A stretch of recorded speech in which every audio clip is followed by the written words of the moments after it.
Welcome, my dear Divyavani viewers.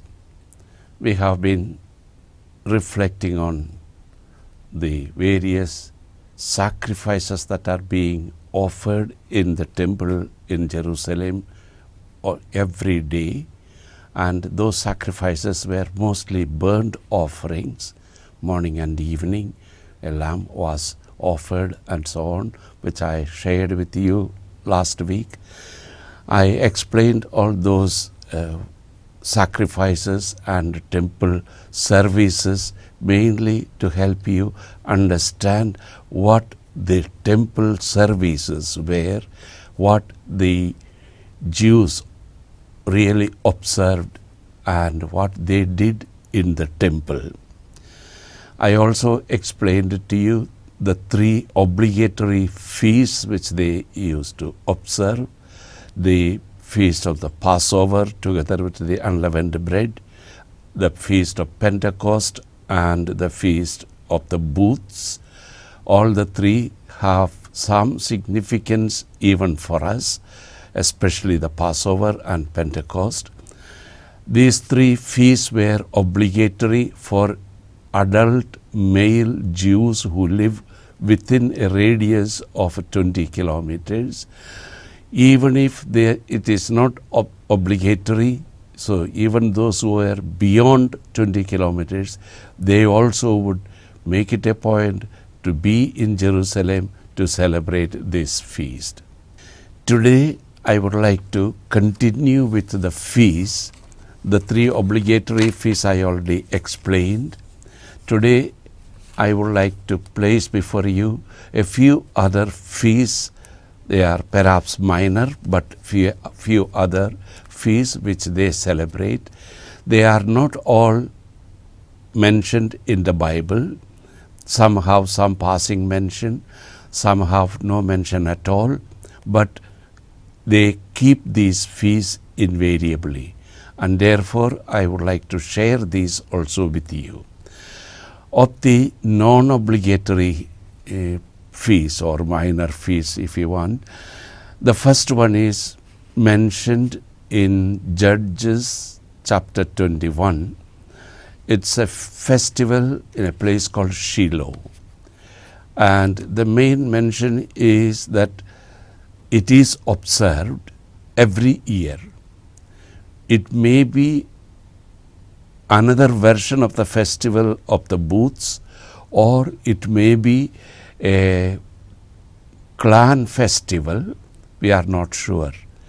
All that we know is in 1 Samuel chapter 1, there is a mention of the family of Elkanah who used to go to Shiloh to celebrate this feast.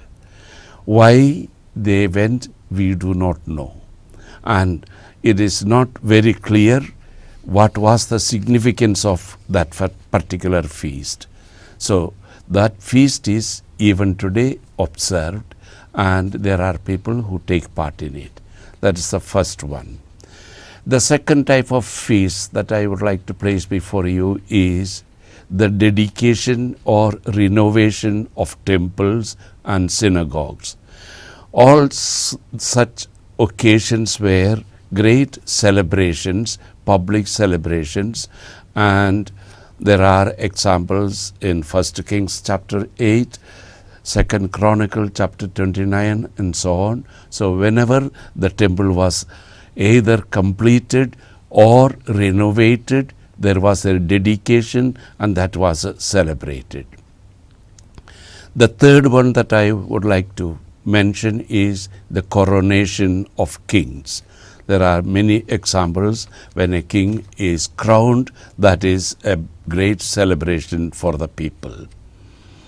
The military victories also were celebrated, and the anniversary of the military victory were also kept. There are examples in 1 Samuel chapter 18. There are also other such mentions in the Bible. The military victory was a great occasion to celebrate because it means safety for Israel. family events of various types were always celebrated with the relatives and friends. And of the family celebrations, the first one is weaning of children. When the children wean, that is a family celebration. Relatives and friends come together to celebrate it. Marriages are celebrated. There are plenty of examples in the Bible. Is normal. There is another one which is perhaps a little strange for us. It is the shearing of the sheep. They needed wool, and the wool from the sheep is cut, and that is another celebration. And whenever the sheep is sheared like this, especially all those who have herds will be invited, and that would be an occasion to celebrate. Personal well-being was something important, and there were people who were offering sacrifices for personal well-being, maybe for good health, for success, and so on, and that would be celebrated. And in many cases, the sacrificial victim meat is then cooked and shared. Those who are invited make it a point to take part in that meal. There are other celebrations which are not at all mentioned in the Bible. One, we have some hint and some description in some Qumran scrolls. If Qumran scrolls mention, that must have been a festival that was kept at that time in the early Jews. The early Jews started perhaps, but even today the Jews more or less keep these festivals, and one of those is the festival of the new wine. When grapes are collected and wine is made, that new wine is shared among the friends and relatives, and that is one festival which is something very happy, enjoyable. Similarly, new oil. They will start taking oil from the olive nuts, and that is also celebrated as a feast.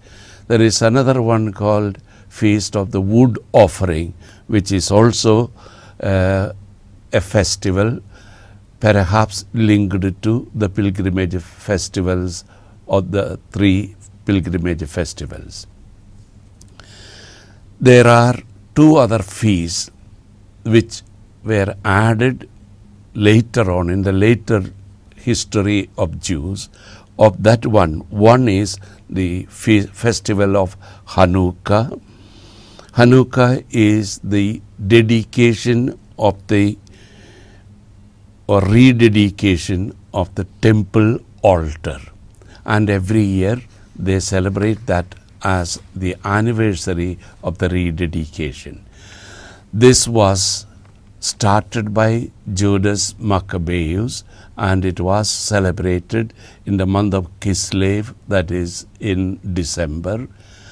It started in 164 BC.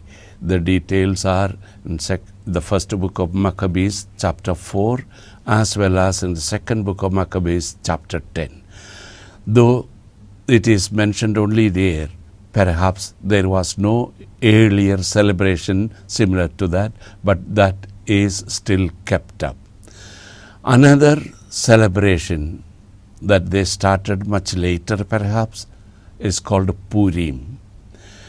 The Purim is an occasion to commemorate the deliverance from the persecution of Haman, as it is described in the book of Esther. This is celebrated in the month of Adar, that is in February, March.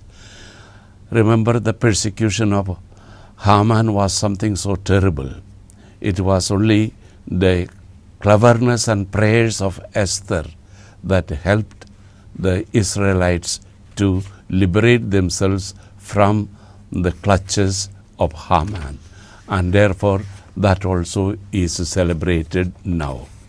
In this way, the Jews celebrate various festivals, and the festivals are occasions which make them so happy. We will have a short break, and then we'll start again with the description of Calvary.